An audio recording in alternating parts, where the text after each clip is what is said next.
Sleep works the exact same way. It happens in and of itself. The more you try to fall asleep, the more you will be up during the night.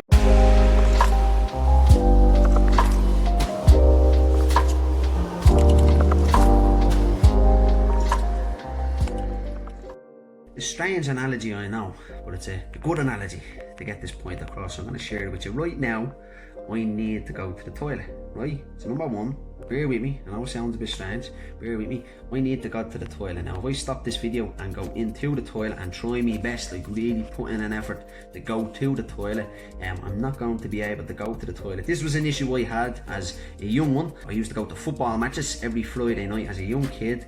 Regularly I'd have to go to the toilet. When I'd actually go into the toilet, it'd be full of grown men. I'd have to squeeze in between two of them, and even though I'd be really needing to go, I'd become very self-conscious and I'd try to go as quick as I can and get out of there. But the more I tried, the less I would go, and I'd be just standing there, not going to the toilet, just standing there for 30 to 60 seconds, and then I just turn around, walk out, still bursting, still needing to go to the toilet. I just leave the toilets. The more I tried to go to the toilet, the less I would go to the toilet. And it wasn't until I actually gave in and said, here, I don't care if I go to the toilet or if I don't go to the toilet right now. I'm sick of this, sick of becoming so self-conscious when I try to go to the toilet, sick of actually trying to go to the toilet. It wasn't until then that I could actually go to the toilet out in public. Now I have no issues going to the toilet, and the less I try to go to the toilet in public, the more I actually go. The same is true with sleep. The more you try to fall asleep at night time, the less likely it is for you to fall asleep. Sleep, just like the number one, just like the number two,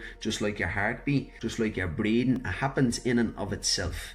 You don't need to interfere with it. There's things you can do to increase the likelihood. You can take a laxative if you want to influence you going to the toilet. Your hair, you don't control whether your hair will grow out, but there's products that you can get that can make it grow that bit quicker. You can influence it. Your heartbeat, you don't control your heartbeat. It beats in and of itself. You can't say stop beating and it stops. You can't say start and it starts. But there's things you can do to increase your heartbeat. You can go up and do jumping jacks. If your heartbeat is up, you can influence it going back down. You can just stop doing jumping jacks and sit down. Sleep works the exact same way. It happens in and of itself. The more you try to fall asleep, the more you will be up during the night. When you give in and accept the fact that, right, I mightn't sleep tonight and I don't really care, you increase the likelihood of you actually falling asleep. A little trick for you, right? Give this a try.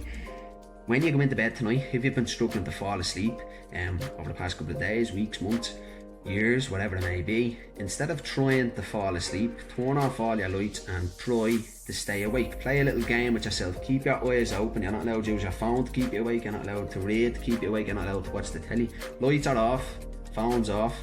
Lie there with your eyes open and try your best to keep your eyes open. Now what you will notice is after a minute, your eyes are going to become very, very heavy and they're going to start closing. You're going to become more tired as a result of trying to stay awake. Now when you notice your eyes begin to close, make a conscious effort to open them again and keep playing that game with yourself. Try your best to stay awake, and as a result, if you stick at it for long enough, give yourself 5 minutes. If you need 10 minutes, give yourself 10 minutes. But if you play that game with yourself, you will be asleep. You should be asleep within 11 minutes. So it's reverse psychology.